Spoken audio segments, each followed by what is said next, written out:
from the Port of Manila, Subic, and Manila International Container Port, all up for condemnation. Joining him are Executive Secretary Salvador Medaldea, Secretary Carlos Dominguez III, Secretary Martin Andenar, PNP Chief Ronald De La Rosa,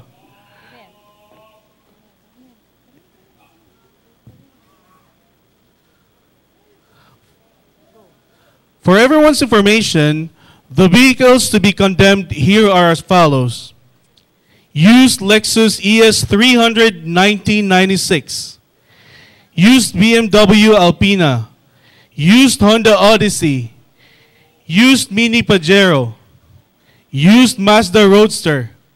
Used Mitsubishi MMC. Used Toyota SW Towage Noah. Used Corvette Stingray. Used 2007 Mercedes-Benz S550. Used Ford Explorer Base 3.5L. Used Nissan 350Z. Used 1995 Mercedes-Benz C280. Used BMW 745. Used BMW 745 Li. Used Hyundai Ecus JS350. Used Audi A6 Quattro. Used BMW Z4. Used Jaguar Type S, and used 2 units Pajero. Simultaneously, condemnation of smuggled vehicles will also be conducted at the ports of Cebu and Davao. For the port of Davao, used Toyota Tundra, used Mercedes-Benz 2012 model, 2 units brand new Toyota Land Cruiser L200, 1 brand new Mercedes-Benz, and 2 units brand new Toyota Land Cruiser V8 2013. For ports of Cebu, used Audi S5, used 2012 Jeep Wrangler, used Mercedes-Benz CLK 350.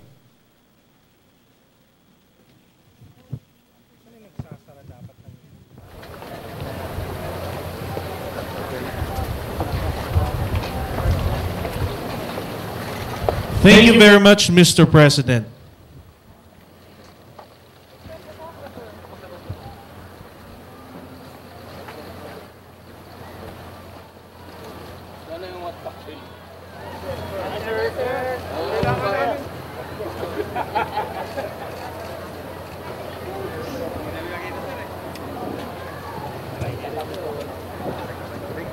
Once again, the President of the Republic of the Philippines, President Rodrigo Roa Duterte.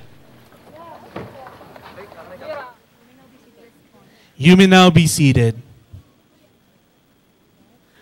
At this point, as a protective measure, may we request everyone to please put on the safety gears as we are about to witness the condemnation of the smuggled luxury vehicles.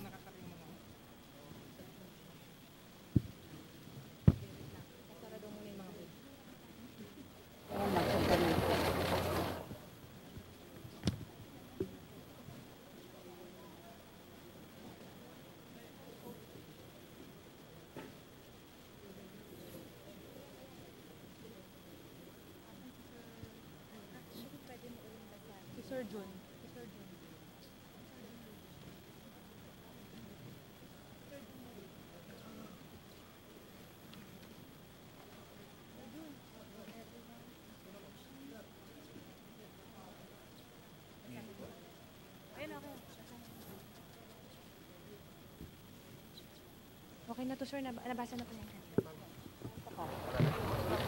Sultan ko dito. Ang dalaw namin nilagay. Malapit sa masa.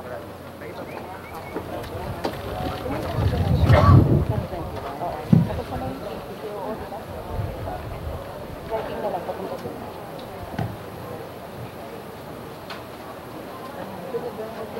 Ladies and gentlemen, please direct your attention to the condemnation area as we commence the condemnation of the 20 smuggled luxury vehicles. Let us now start with the condemnation of the luxury vehicles.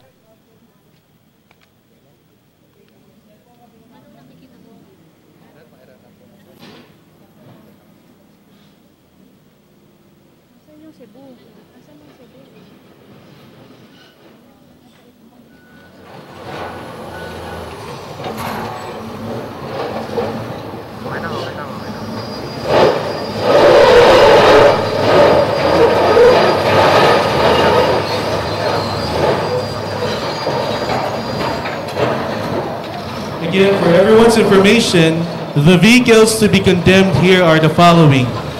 Used Lexus ES300 1996. Used BMW Alpina.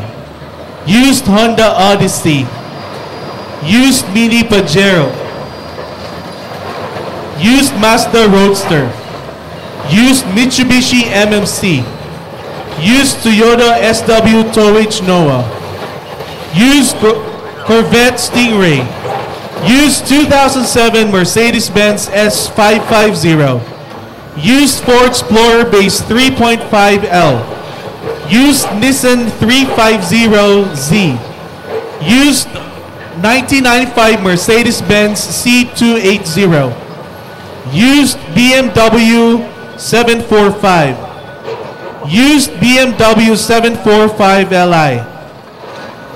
Used Hyundai Equus JS350. Used Audi A6 Quattro. Used BMW Z4. Used Jaguar Type S, and used 2 units Pajero.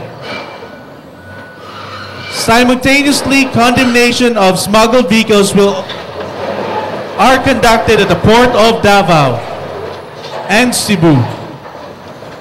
At the port of Davao, used Toyota Tundra, used Mercedes-Benz 2012 model, 2 units brand new Toyota Land Cruiser L200, 1 brand new Mercedes-Benz, 2 units brand new Toyota Land Cruiser V8 2013. For the port of Cebu, used Audi S5, used 2012 Jeep Wrangler, and used Mercedes-Benz CLK 350.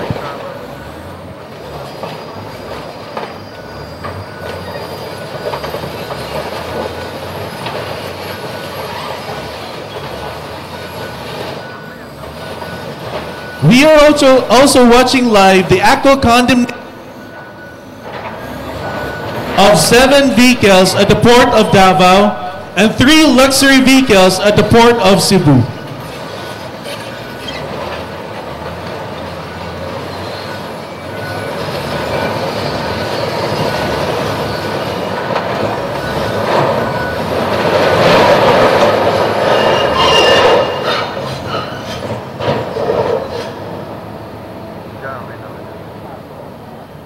Ladies and gentlemen, we have witnessed the condemnation of a total of 30 luxury vehicles.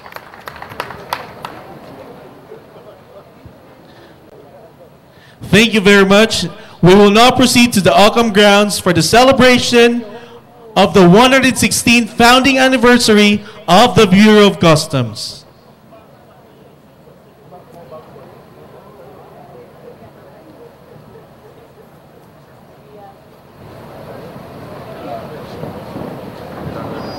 And then, again, thank you very much. And please proceed to the Ockham grounds for the celebration of the 116th founding anniversary of the Bureau of Customs. Again, ladies and gentlemen, President Rodrigo Roa Duterte, the President of the Philippines.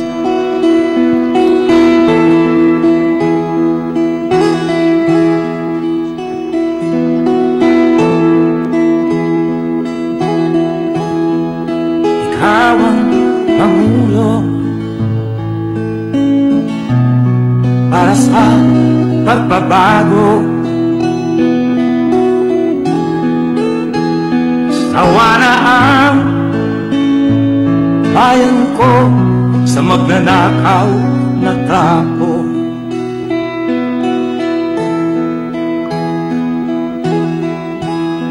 Madilim na kahapon. Ladies and gentlemen, President Rodrigo Roa Duterte, the President of the Philippines. Sa piling mo, di ko mawawala ang korupsyon.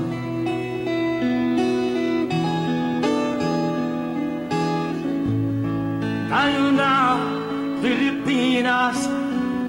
Tayo na. You may now take your seats. Thank you. To formally begin our program, may I call on Bureau of Customs Commissioner Isidro S. La Peña for his welcome message and report of what has been accomplished by the Bureau as well as the Bureau's plans for 2018. Our President, Mayor Rodrigo Roa Duterte, Secretary Carlos Dominguez of the Department of Finance, and other cabinet secretaries, heads of agencies, members of the diplomatic corps, our awardees, the officers, men and women of the Bureau of Customs, our friends from the media, my wife, Becky. Ladies and gentlemen, magandang hapon po sa inyong lahat.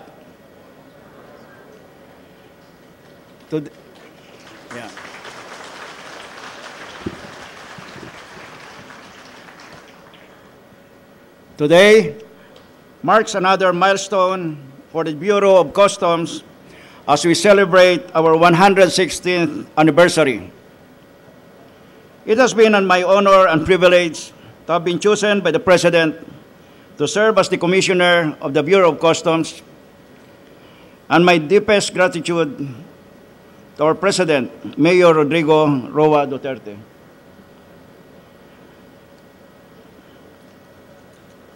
He has bestowed upon me to address two of the top priority concerns of the administration. First is the drug problem, when he appointed me as the head of the Philippine Drug Enforcement Agency, and now corruption as the Commissioner of the Bureau of Customs.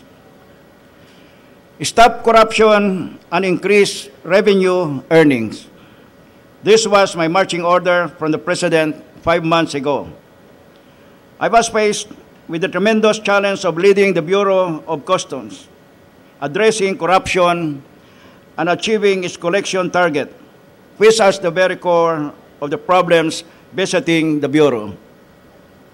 Guided by the President's marching order to institute the necessary reforms in the Bureau, I came up with my 5-point priority program that aims to: 1, stop corruption; 2, increase revenue collection; 3, ensure trade facilitation; 4, strengthen anti-smuggling efforts; and 5, enhance personnel incentives, reward system, and compensation benefits for the members of the Bureau of Customs. For the Bureau of Customs, it has been more than a century of journey, 116 years. While for me, it is close to a 5-month challenging but very self-fulfilling journey. Today is indeed an occasion to pause, look back, and celebrate. Mr. President, I'm happy to report that through the support of the good officers, men and women of the Bureau of Customs, the last quarter of 2017 was remarkable for many reasons. We achieved positive changes in our reform efforts and revenue collection through strategic and effective policy reforms. Under Stop Corruption, I have implemented no tara, no pasalubong, no gift, and no take policy. I have given the Bureau of Customs officials clean slate, and I have worked within the Bureau, but I have also implemented one strike policy. On the last 4 months of 2017, 691 officials and employees were relieved or reshuffled from their posts, while this year, in a month time, 139 Bureau of Customs personnel were already reassigned or reshuffled, all for the purpose of addressing corruption and improving revenue collection. I would like to personally thank Secretary Dominguez for his full support on my reform efforts. We are now strictly monitoring the performance of our employees, and a total of 21 administrative charges were filed in 2017, and of this number, 2 personnel were dismissed, while 16 were suspended. To warn the public, I am posting in the Bureau of Customs website and Facebook a notice to the public, unscrupulous individuals using my name and other Bureau of Customs officials in soliciting favors from various stakeholders and players, that their actions are not authorized and will not be recognized by the Bureau. When I assumed, I was informed that tax credit certificates are a source of pasalubong to the new commissioner. That has to stop. There is now transparency in the awarding of tax credit certificates, and it is now awarded during Monday flag raising ceremony. So far, we have given 2.7 billion tax credit certificates and 966 million pesos cash refund to various importers. I have likewise reconstituted the Tax Credit Certificate Committee to evaluate and process the request. I have issued a memorandum creating the Interim Internal Affairs and Integrity Unit. It is an investigative body created to stop illicit activities of customs officials and employees and strengthen the disciplinary actions against erring personnel. I am strengthening the Bureau of Customs Cares, or BOC Cares. It is the Bureau's assistance and feedback mechanism to promote transparency and help the public in answering their queries and reports on the Bureau of Customs related concern. As to our revenue collection performance, the Bureau of Customs posted a milestone in the last quarter of 2017 by achieving an all-time high collection that is after I assumed as the commissioner. From the average monthly collection of 35 billion pesos in September 2017, we were able to collect 40 billion pesos. In October, 42.9 billion pesos. In November, 46.36 billion pesos, and in December, 44.45 billion pesos. These collections are all-time high in the history of the Bureau of Customs.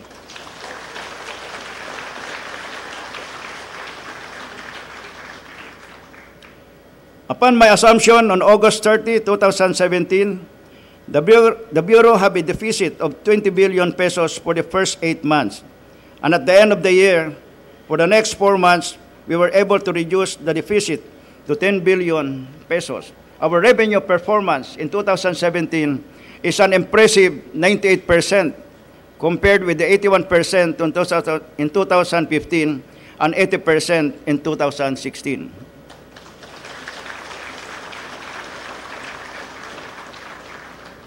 The significant increase in revenue collection is attributed to the efficient application of correct valuation of imported goods. As a result of my rigid directive to stop the practice of benchmarking and flow of grease money, or TARA. My third priority program is to enhance trade facilitation. I have abolished the command center and have authorized all district collectors to issue alert order.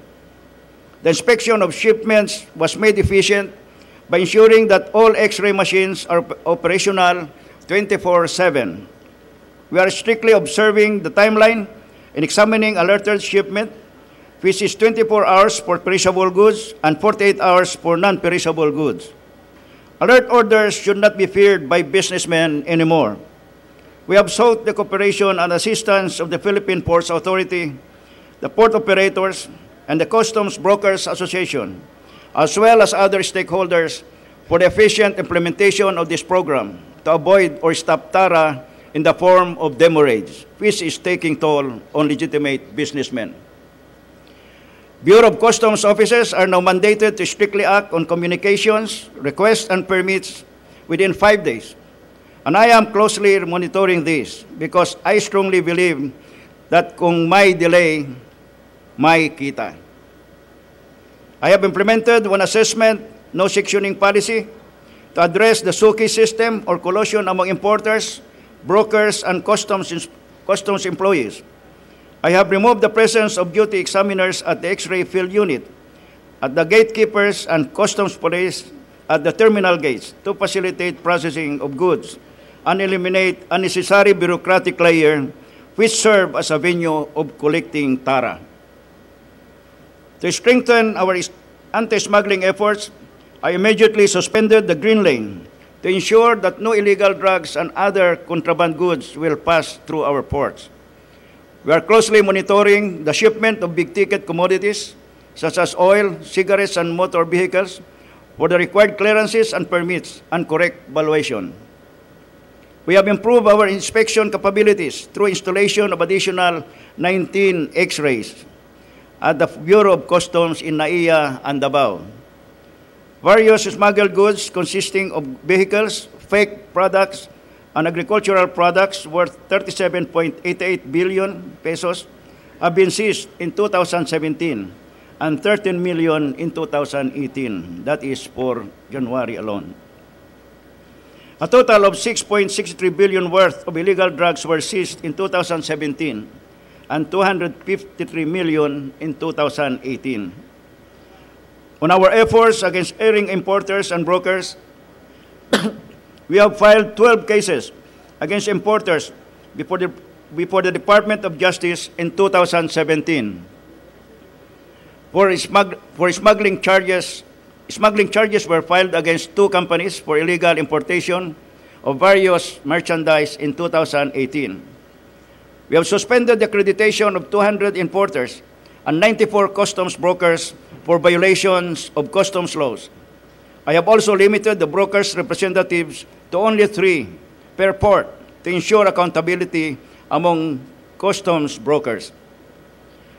My fifth priority program is to enhance personnel incentives, reward system, and compensation benefits. 567 personnel were promoted within the last quarter of 2017, in my time.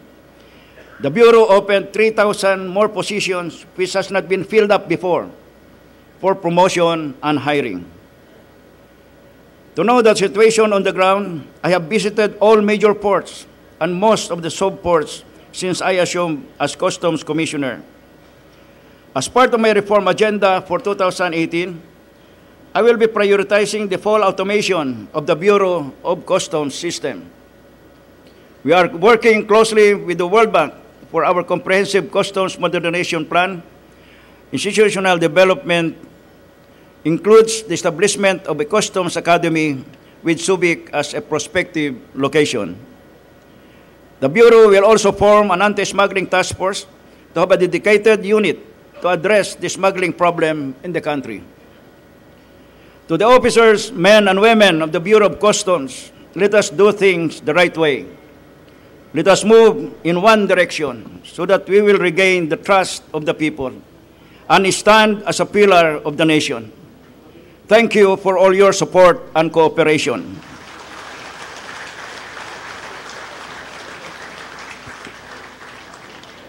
Mr. President, the Bureau of Customs is giving our full commitment to hit our 2018 collection target and deliver the much-needed revenue to fund your priority programs. Maraming salamat at mabuhay po tayong lahat, and happy anniversary to the Bureau of Customs. Thank you, Commissioner La Peña. Today also calls for recognizing the men and women behind the achievements of the Bureau of Customs. 10 collection districts exceeded their collection target for the year 2017. thereby contributing to the entire Bureau's revenue collection of almost 458 billion pesos in year 2017. To give the awards to the performing collection districts, again, may we call Commissioner La Peña and Secretary Dominguez, and may we also request President Duterte to witness the presentation of awards. To our awardees, please come up on stage to receive the awards. The top 10 performing ports are Batangas. To receive the award, may we call on Mr. Reynaldo M. Galeno, District Collector.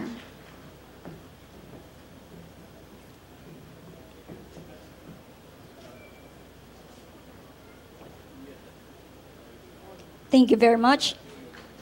Cebu. To receive the award, may we call on Ms. Fe Llewellyn G. Toring, Port Collector, Subport of Dumaguete. Thank you very much. Davao. To receive the award, may we call on Attorney Vicente Yutanco Jr., Deputy Collector for Assessment. Thank you very much. Cagayan de Oro. To receive the award, may we call on Mr. Jamail A. Marahumsalik, District Collector. Thank you very much. Iloilo. To receive the award, may we call on Mr. John M. Simon, District Collector.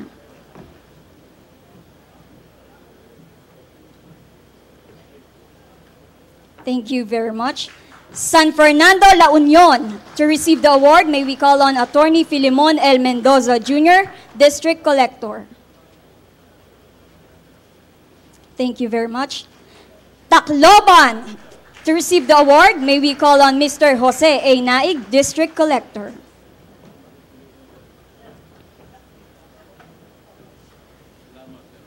Thank you very much. Zamboanga. To receive the award, may we call on Attorney Jesus D. Balmores, District Collector. Thank you very much. Legazpi. To receive the award, may we call on Attorney Maria Lourdes V. Mangawang, District Collector.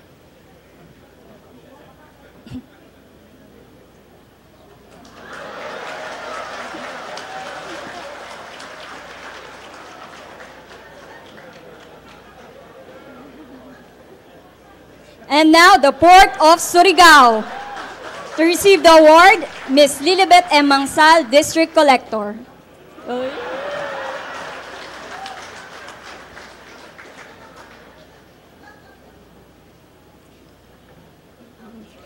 Congratulations to the awardees for this year, and thank you, Mr. President, Secretary Dominguez, and Commissioner La Peña. And now, to introduce our guests of honor, may I call on the Executive Secretary, Salvador Medialdea.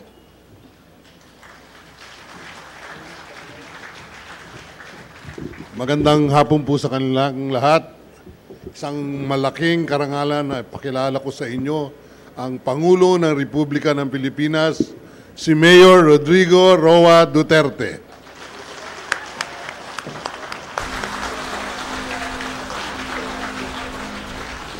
Thank you for your courtesy. Kindly sit down.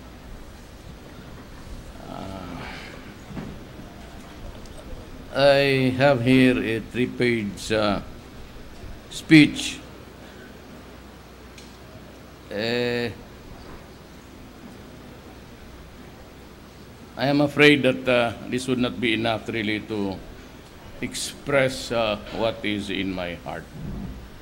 You know, my co-workers in government, I hate, it leaves a bad taste in the mouth to be talking about corruption and graft, especially among, well, at least the educated and learned people, and especially so about finances and money, revenues. Ayaw ko sana. Pero kaya lang, I am not in front of an incorrigible crowd. I know that most of you are honest. Otherwise, we have not collected this huge amount. Alam ko yan. I grew up in a bureaucracy and I started as at that time, the 7th Assistant City Fiscal of Davao. And ano rin ako, climbing up to the 2nd spot eventually before I became mayor. So many years of sacrifice.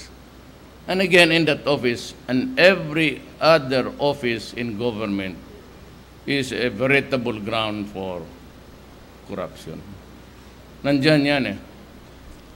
And it starts from the top. Ako, sinasabi ko sa inyo, whether you like to believe it or not, papers about transactions in government do not reach my desk. I only sign appointments and security matters and keeps me busy all the time. Lahat yung mga, whatever be department, it stays there. And I have given the authority to every cabinet member to decide and to use his own talent to protect the interest of the nation. Walang contract, either yung mga railway, MRT, walang umaabot. Baski tanungin mo, and I do not call a cabinet member.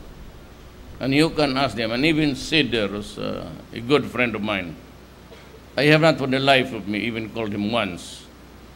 Kita ko siya yung was inducted into office, and that's about it. And so Mr. Dolay of the BIR. Alam mo, Sonny of, magtaka kayo kung bakit na, but I will answer it in full detail and with a good explanation later on. But kung bakit maraming, sabi nga nila, militarize ang civilian bureaucracy. I will give you the answer maybe in the future. But for now, let's just say that I need them to run the government faster and more to my liking and immediately done. Ito sila, they are not strangers to me. They are not my kababayans.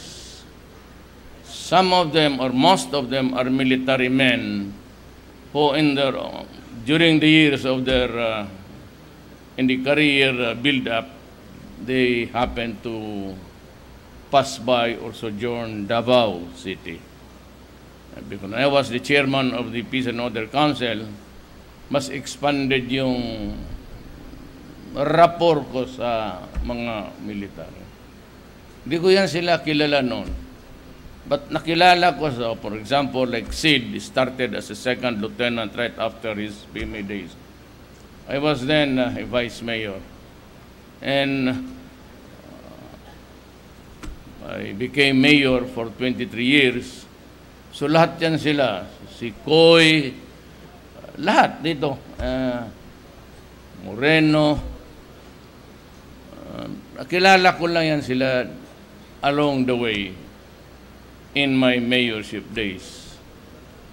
And yung iba naman sila, Dolay, Belio, they were my dorm mates. And karamihan sa yung ano namin, sa floor namin, were almost all Ilocanos. Kaya karamihan puro Ilocano ang naging barkada ko. But when I was choosing the men and women to run this government, I remember them for their goodwill and honesty. The innate, basic honesty of a person. Mga estudyante lang kami lang, Dulay na. So I could more or less had a glimpse of the values of their persona. Sid eventually became, but I chose him as chief of police, then the regional commander, and his penultimate position was that of operations of the PNP. And so with the others. Pero wala ko kaming baka sabihin ninyo, nagpapalakas ako sa military. I've been telling the military, I do not need your personal loyalty. Far from it. Your loyalty should remain only to one specific thing, and that is the Constitution of the Republic of the Philippines. And it symbolizes, it's an abstract thing actually. Not everybody understands what's written there, but the flag represents that union. Remember that we are not blood brothers. Well, as a Filipino, maybe as a race, yes. But magkakaiba-iba to. With different dialects, minus, idiosyncrasies, lahat. Hindi tayo magkakilala. But once upon a time, whether it was a Ford-Hartley decision or not, our forefathers decided to write a constitution that binds us. Now, it might not really be the perfect constitution. As a matter of fact, it has so much, there's a room for improvement. But then again, as we continue in the nation building, which was started many, many centuries ago, we just have to make something out of it during our generation. And your generation is really to take care of the next generation. That is included in our duty. To pass on the values, whether good or bad, to the next children, and maybe, pero wala na tayo doon. Ako sabi ko sa mga anak ko, hanggang anak lang ako. Huwag na ninyo akong bigyan ng trabaho na to the grandchildren. Of course, I love them. But my worry is only how they would live out life as it is presented in this planet. Hanggang anak lang ako, sabi. But during my time, there are things which are really bothering us. And almost always to the critics, and I accept their criticism. This is democracy. Accept their evaluation of things vis-a-vis with mine. I was not the one who declared drug problem as a national security threat. It was Gloria Arroyo. So from there, I don't know, but I am not trying to belittle Aquino, but his role just went by para sa akin in a flash. It's now past tense. Nagpaiwan niyang deadly toxic. It has reduced, and even if there's a conflict in the figure of 10,000 o 1,000 ang namatay.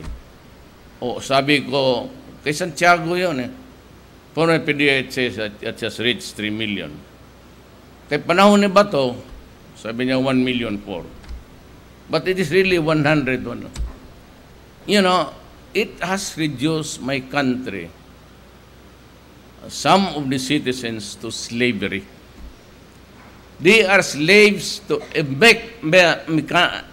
chemistry that is very lethal. And for those unbelieving, the so many crimes and the many victims, innocent ones, rape, children, and even a 6-month-old baby being raped, that could be done by a crazy person. And Shabu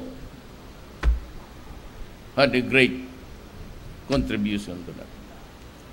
But when I was mayor, I said, and it was during Sid's time and si Batong, pati si Koy, they were, sinabi ko sa kanila, when I was mayor, I'm building a city. I am not a policeman, I am not a soldier. But do not destroy my city because I love the people and the place.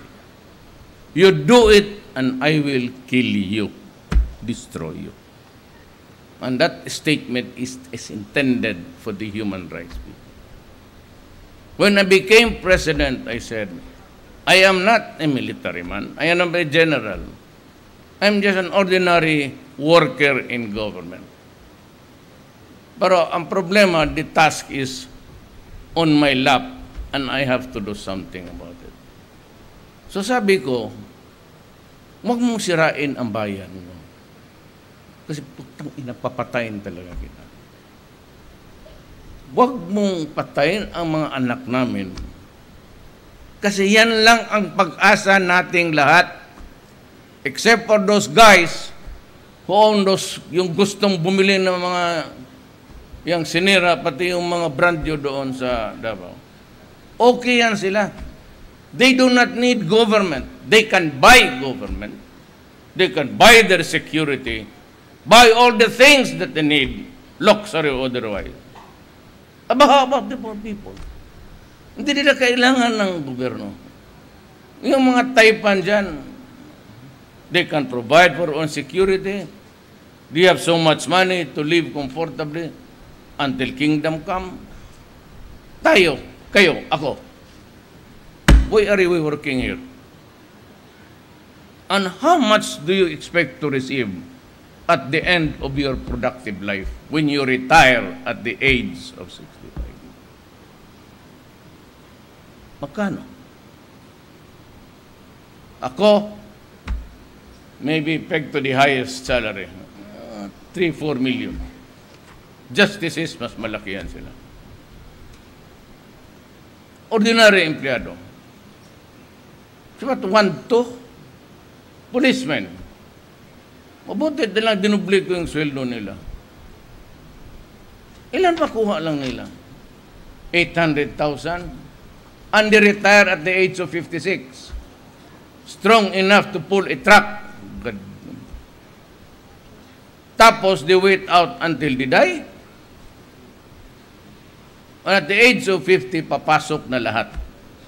Diabetes, hypertension, lahat na. Kidney. Espiritu mga sundalo, halos sira ang kanilang kidney. I don't know why, but it's the popular disease that they would like to acquire. All of them halos sira ang kidney. Siguro, inom dito ng tubig, yung inom doon. Baka inunom ninyo yung ginamit ng babae sa ligo niya.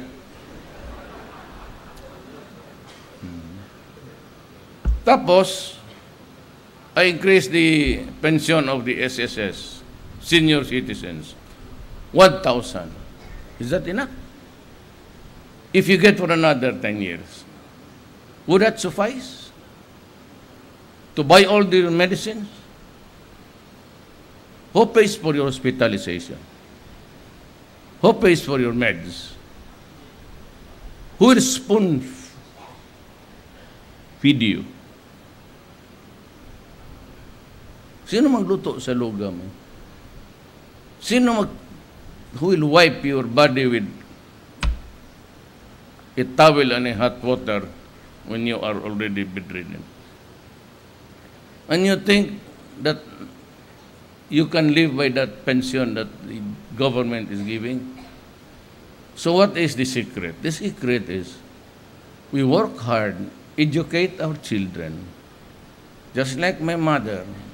And when she's on the sunset of her days, we take over and we take care of them. Otherwise, mga muy ganyan. And there are people who just abandon their mother and father just like that. And even in a family of 5, nobody wants to take it. Ganon ka-ingrato minsan ang tao. And so itong drugs na ito, it's about, palagay na natin 1,000 ba? I will not debate with, wasting my time with, sabi nila 1 million. Yung kay Bato. That one, it's a joke. You have 1 million people craving for a drug to have the fix for the day. And kung walang pera, they go about killing people, hold up dito, hold up doon. And when they go crazy, they rape children, they rape families. Tapos, the latest one, a 6-month-old child. The last killing, sabi ko, nung sa Bulacan. Inuman, it always starts with alcohol ang Shabu. Pag Shabu yan, maghanap yan ng beer, tanduay. Pag loko-loko na yan, gumagano na, they go to a house, rape the blind mother, rape the daughter-in-law, killing the 14-year-old, pati yung 1-year-old, pinakialaman pa, pinatay. Sinong maligayahan yan? And you want me just to respond to Mayor, what can you say about the killing?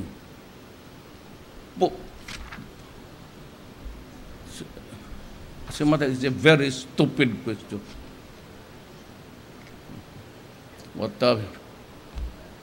So let's say, baski sa Davao, what is your reaction? How am I supposed to react? And you do it every day. Mahirap na yan. Diyan tayo hindi magkaintindihan. Military, I am not asking. It will be military and the police and all of you. You will see to it that the Constitution is followed. That if I overstay, even for one day, you are supposed to oust me, place me under arrest for violating the Constitution. And there will never be a time that I will ask you, you prop me up as a dictator of this country. I have enough politics. I have experienced all the accolades of my life. This would be my 40th. I never lost an election. I've been elected 8 times as mayor in my city. 1 term as a congressman, another term of being vice mayor to my daughter, yung mayor ngayon. And itong pagkatapos nito, I would have served government for 40 years. Itong mga gagong ito, dictator, and even the mga edukado, akala nila sila lang ang may delikadesa, sila lang ang bright, sila lang kasi ang mga nag-aral dyan sa mga mahirap ka. How poorly you look at your other fellow men. And you think that you are bright, pa-English dyan.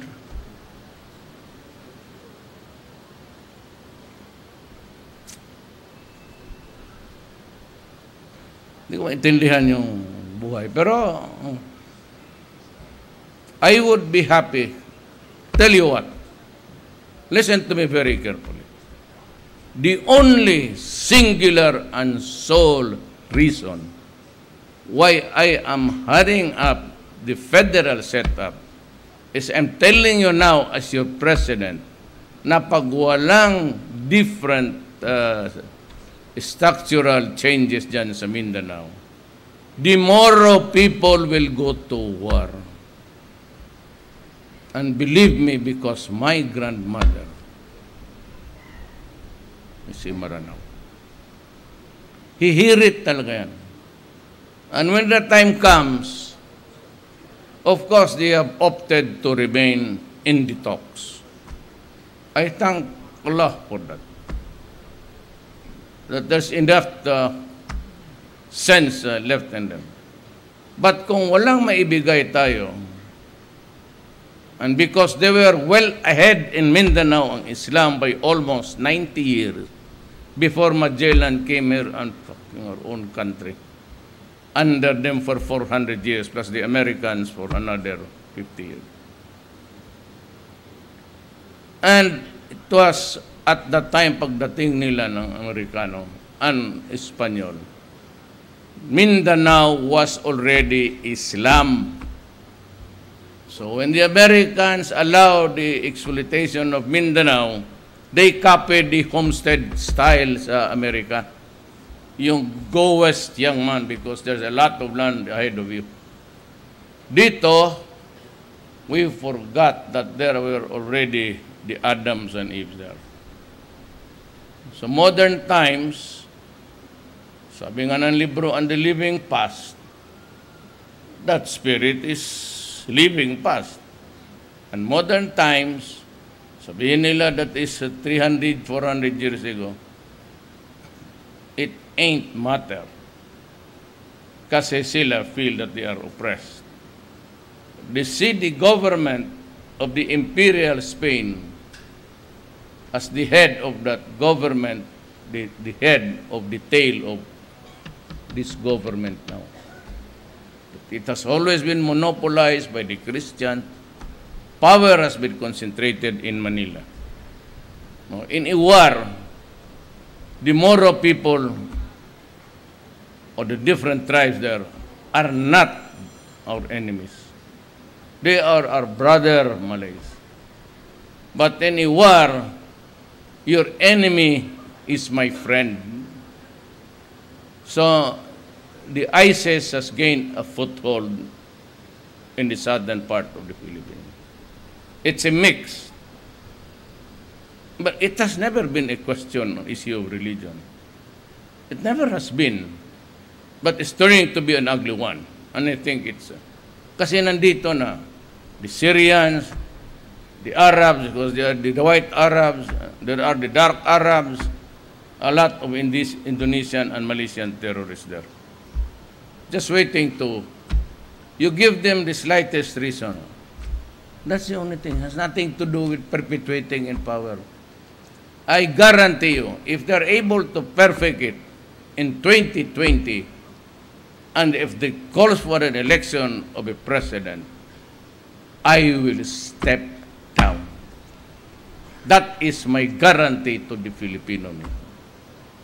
If you can perfect the federal setup or any other kind of structure that could prevent a war, violence, bloodshed, I will go down. If they can do it in 2020, I will not wait for 2022. I will gladly step down. That is my commitment to the military, to the police, and to everybody. Yan lang. Do not listen to those idiotic, mas marunong. Mas akala nila may prinsipyo kila kaysa atin. I would not have survived 23 years as mayor, 4 years as a congressman. I could not have helped my children being... Yang pulong na yan, ganito yan. Yan my son, at the age of 18, nagtanan yan with a Muslim lady whose mother was in Maranao and whose father was in Tausug. And the lady, the first wife, was 24 years old. Sumama yung bata at hindi na kami nakita for 5 years. Maybe he was brought to, but anyway, lola niya, great-grandmother niya, Maranao man din, went to Lanao, maybe he went to... Ang negosyo ng mga in-laws niya, yung mga jars, you ask the customs people here, pati yung mga chiefs of police, mga jars, mga, alam mo, galing Singapore. Maybe ukay-ukay.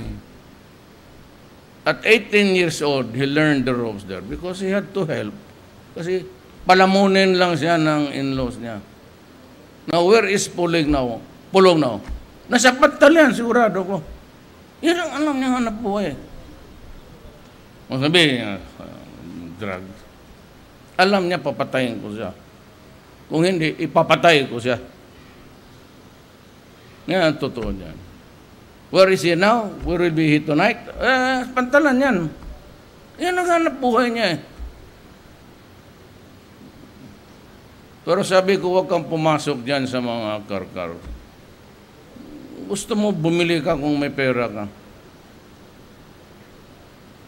Kaya this smuggling. This has been going on.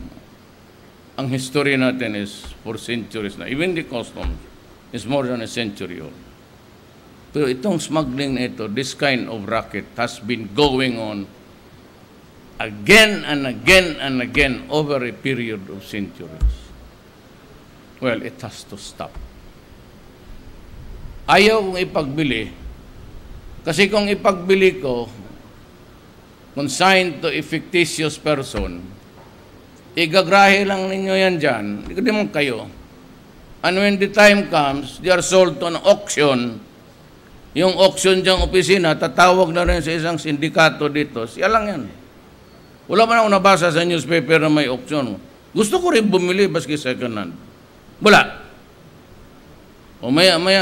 So, auction. Then again, mag-import na naman itong mga unggoy na to. Putang ina. Huminto kayo. At least during my time, I plead to you. Total, paalis lang ako. I'm just a passing once. 4 years, wala nung. I'm not saying the weird one. I'm addressing myself to the entire government machinery. Itong mga cabinet members, they're only allowed 1 month to process. The directors of this country must do it in 1 week. You fail to do it, I'm opening a border office there because I would like to resume the barter trade. That's the only business that our brother Moros know how to. But Dominguez wants a stringent measure. Well, maybe, kung sino yung gusto magpunta doon sa Hulo-Sulo, magpa-assign doon, let me know. Because I'm drawing the skeletal diagram. Doon kayo ipa-assign. Mag-smuggle kayo doon. Kayo ang bahala na kayo doon. I will not hesitate to do it. I have fired so many. Alam mo, somebody told me, Mayor, sa panahon mo, maraming lumalabas buwan-buwan, spending public money. So tinignan ko, pati itong si Marina, nandito ba yung buang, si Paeng, yung putang inang yan. 22 trips a year. He wants to attend every convention doon. May climate change sa Africa conference nandoon. May climate change sa Brazil nandoon. May climate change sa New York, Brazil. Marami yan sila, puro climate change. Putang inang bagyo na yan, pinupuwit pa yung isa, pumapasok na naman yung isa. Rumamit, turo, hindi na turo. And you're spending people's money. Itong isa, sabi niya, may standing provision, all government employees, if you travel economy class, you want comfortable, you add if you have the money. Do not travel mabuhay. You will have to explain to me. Show me the receipt that you added more to be upgraded there to them. Because it is not our money. Yan ang mahirap dyan. So we take the cheapest. What is the way?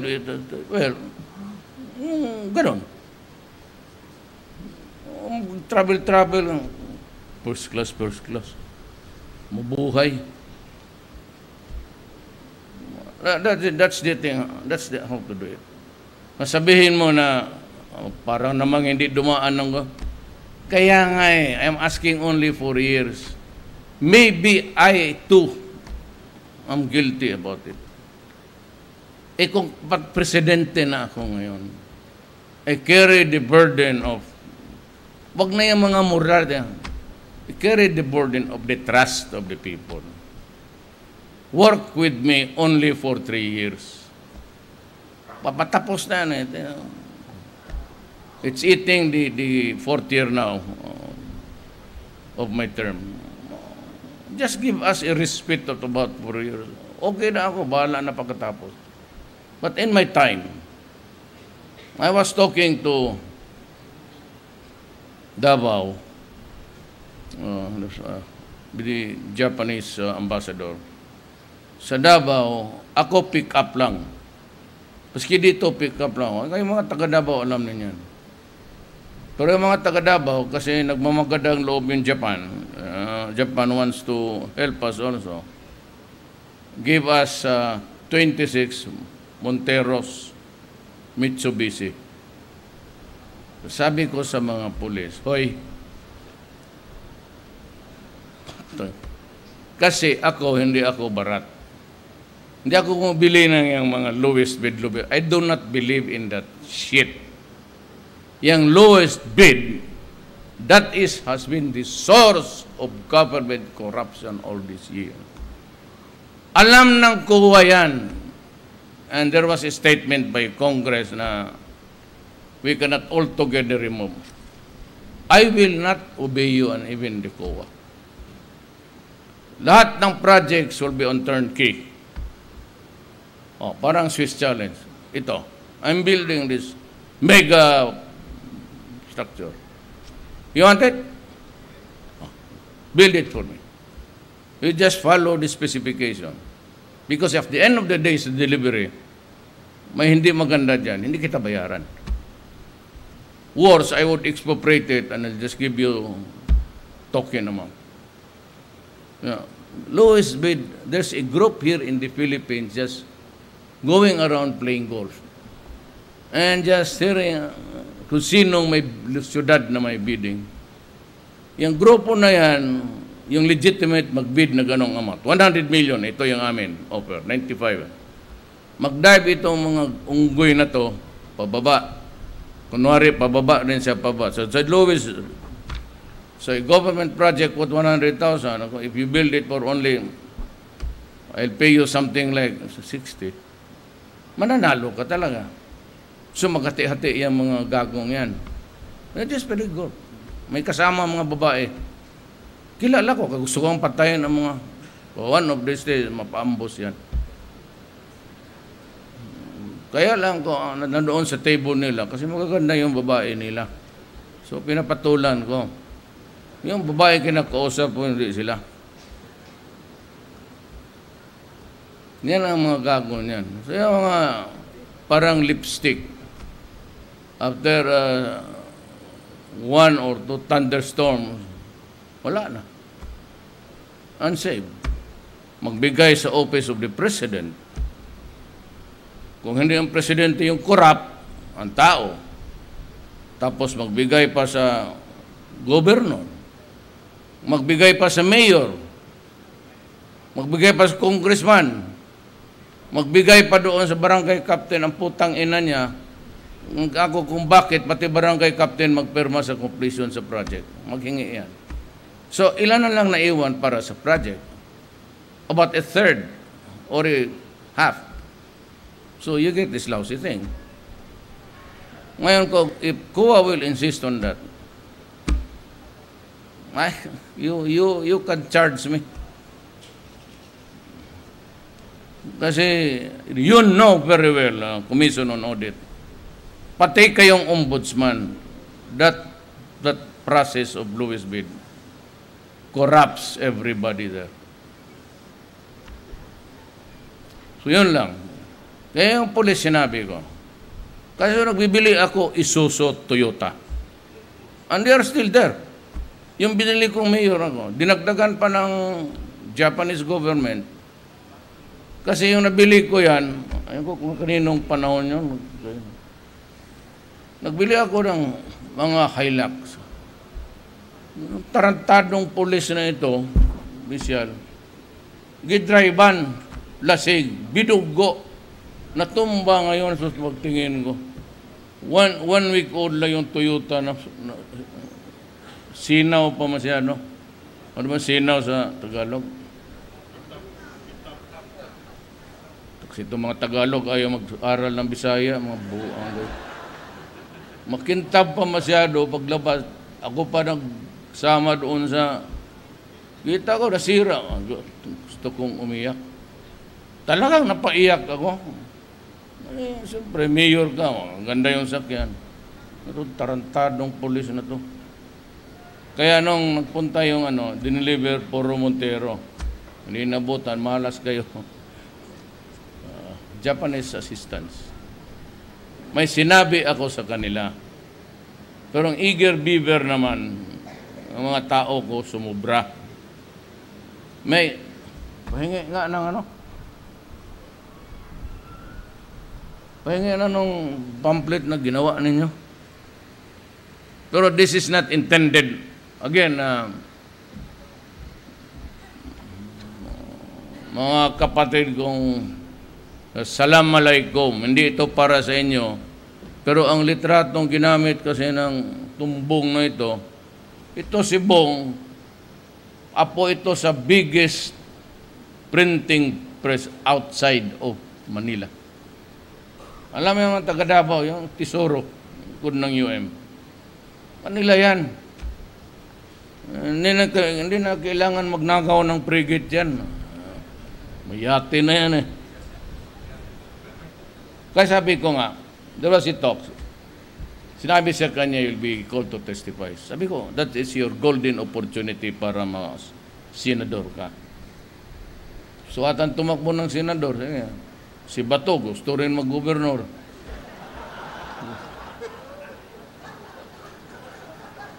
Si Panelo, isa pa rin yun, artista. Ito, printing press niya ito. Sinabi ko, I was talking about, not only about cars, sisirain nila. You take care of that. Because ang sekreto is maintenance. So sayang naman, in front of the Japanese ambassador said, make it last. Ordinary wear and tear. Kaya sabi ko, hoy kayo, hoy, kinig kayo ha, puro no. Sinabi ko, do not do foolish thing. And I said, not during my watch. Wag sa panahon ko. So those were catchy words, but it was just spur of the moment. Tingnan mo ang ginawa. Ang Samarawi tuloy, baka sabihin ng mga Moro, hoy, hindi kayo kasali. Kata kung tarantado kayo, kasali talaga kayo. Pero hindi ko ito na-distribute. Binibigay ko lang sa... Pag pinadalang kita nito, ibig sabihin kandidato ka na sa extrajudicial killing. I just leave one for... Lagay ko yan sa ano. And Billy is here. I mean no offense. Customs. Ito yung mga traditional ano eh. Fortunately, kayo, parang kita nila easy money. At alam mo kung bakit. Nung mayor pa ako, magpa-recommend, pa-endorse, ngayong presidente ako, pati yung mga supporters ko, o sige, bayad tayo ng utang na loob eh. Saan mo gusto? Sa customs, sir? Ay, pag yan ang lumabas sa bunga ko, pasensya ka. Pag saan gusto mo? Sir, sa BIR, sir. Tapos, ang totoo niyan, prangkahan ko kayo. Maglibot ka any town, any municipality, huwag lang kayong ma-insulto. It might be a product of your toil. Not all of you are corrupt. Please believe me. Not all of you are without morality. Pero baski doon sa Davao, maghanap po ng magandang bahay is the BIR and the customs. That's the sad part. I hate to say it because it leaves a bad taste in them. Kaya ako, kung if they are not the incorrigible one, so palampasin mo lang. Kung ikaw yung bato-bato sa langit, tamaan o magalit, I'm just echoing and re-echoing the deep-seated sentiment of the people. So yan lang ang problema kasi ang nagsulat nito mukhang nandito. Kahiya naman kung hindi ko basahin. Just give me about 1.5 minutes and I'll be through. I'll just read the speech. Ito yung pang-formal. Ito yung isa, first papangmura yun sa ano. I greet the Bureau of Customs on the occasion of its 160th anniversary today. It has been a long and challenging journey for the agency as it strove to curb customs fraud, facilitate trade through effective customs management system. However, much remains to be done. The BOC needs to improve its overall revenue collection to meet its target, so that the government will have more funds for its priority development program. Now, putulin ko muna. What happens now to the breeder? Yung winasak. May value pa ba yan, ma'am? Is there still a value? Kasi magamit pa. Kasi just make me a rough computation. A true and correct, rough lang. Ngayon ba, without looking into the papers, how much it is? Kasi ang order ko kay DILG Secretary, pati kay, I don't know who's the other one, sabi ko, ibigay ninyo sa tiga pabili ng bakal. At least, hindi sila makakotse ng ganon. Pero baka may kuha pa sila doon, laruan na. Kawa naman. So, I will pay. If there's a liability there, I will pay. Para walang, I know that there's still, however low, or however small, it's still a thing of value. So, just make me a computation. Walang problema, ako ang magbayad. Ipa-distribute ko na ngayon. Pakuha ko siguro sa police. General Anyo would take care of it. Puro yan sila general ngayon sa... Marami sa cabinet ko, we are shadowed by all halos military men. At karamihan sa kanila, puro Ilocano. Kaming mga Bisaya dyan, dalawa na lang siguro. Pag mag-retire pa ito, si Bato, pati sino mag-retire? Baka maghunta na lang siguro kayo. Okay naman. And I will... do not fight it out. You want me out? Tell me. Wala akong takot-takutin dyan na magkudit-takot. You just tell me, Mayor, gusto namin mag-take over. O sige, balik kayo dito. There. Secretary Esperon, Peña, si John Anyo, Bato, raise your right hands. We, the members of the junta, members of the APPNP, now officially takes over the reign. And we will solve all corruption. Lahat. At we will, kaligaya ko na lang. Bakit kayo magipag-away sa akin? Ang patay ninyo, sundalo rin. Patay ninyo, mga mista ninyo. Puro man. Kalukuhan. Basta kung gusto nyo, kasi ako naghahanap lang rin ng rason. If you provide me the reason, bye-bye. Wala kayo dyan. Total magkaibigan man tayo. Why do you have to fuck with kudita? Rubuang. Inyo na yan. Uwi na ako sa amin. So, yan ang guarantee ko. No dictatorships. No extension. Ready to abbreviate my term as early as if you can get to it in 2020, fine. No more mountains to climb. No more challenges to meet. I'm done. Binigay na sa akin ang Panginoong Diyos. May isa lang na sabi ko, nagpe-pray ako, God, please extend Sabi ng Diyos, akala ko ba ayaw mo ng extension? Hindi o, sa pwesto. Alam mo na.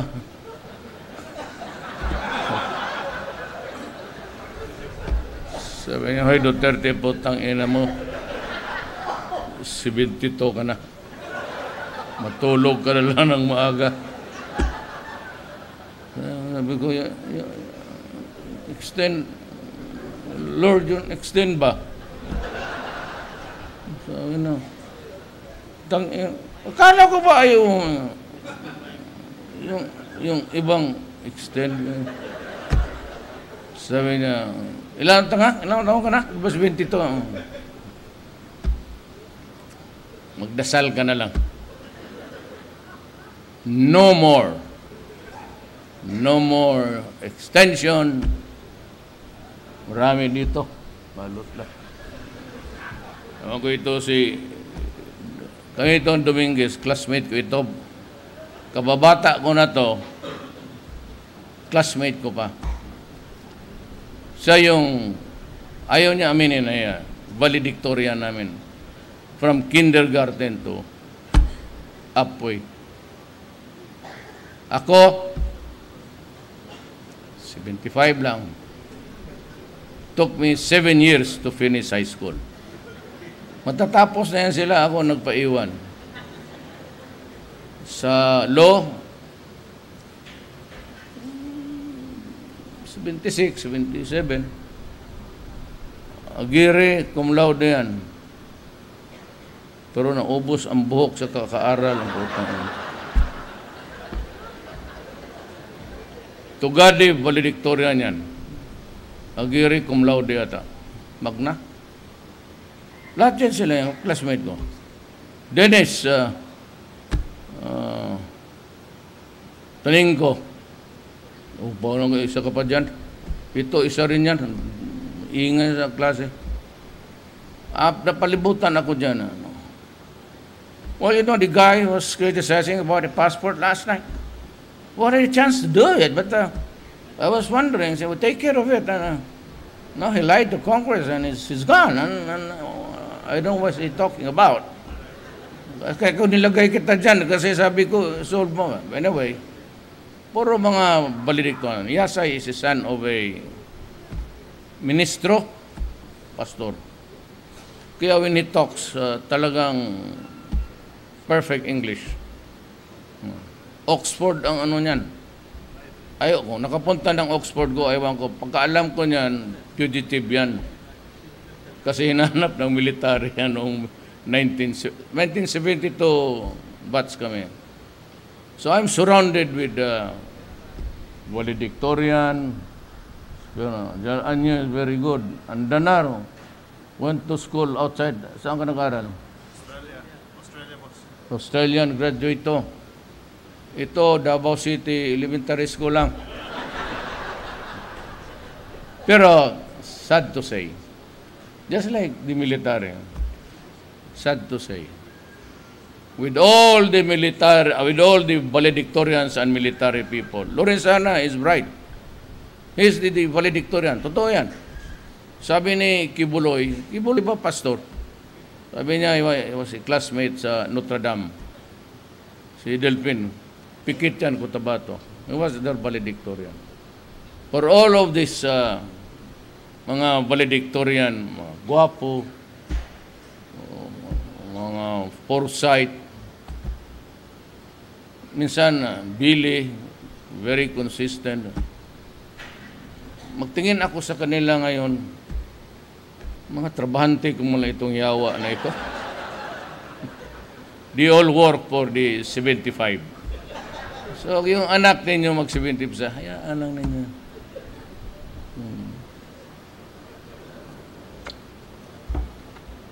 In the long run, isa sa mga anak ninyo maging presidente. Tignan ninyo. Maraming salamat po.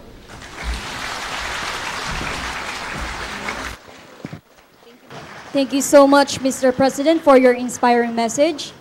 At this point, may we request the President for a photo opportunity in 5 batches. May we call on the first batch, the Deputy Commissioners and Mrs. La Peña. Batch 2, please be prepared.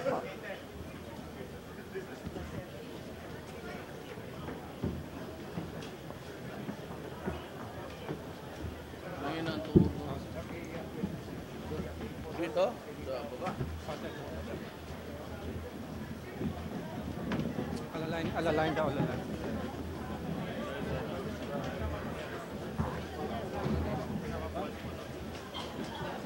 Oh, tayo sa akin. Babalik siya. Babalik siya.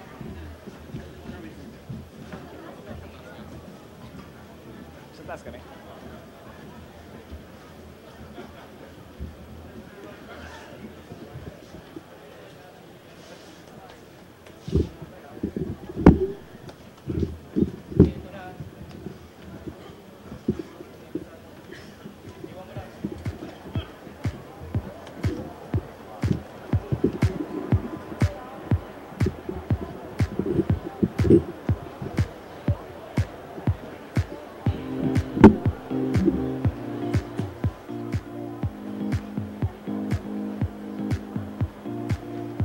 Thank you very much. Please exit on your right. Second batch, the awardees. Batch 3, please prepare.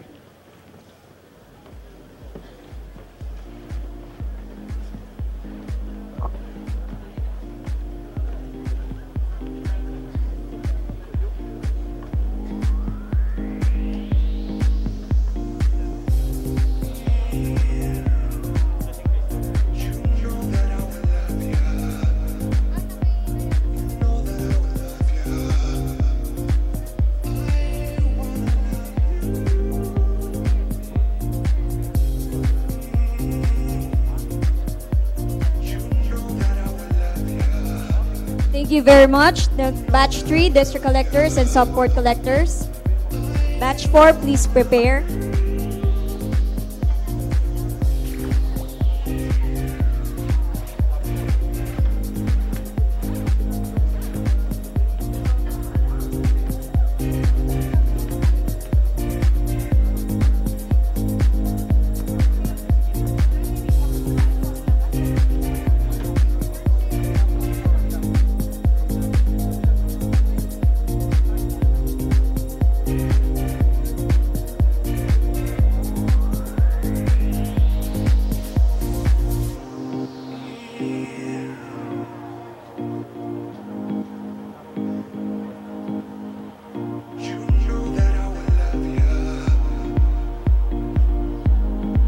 Thank you very much. Please exit to your yard. Now, batch 4, directors of customs. Batch 5, please prepare.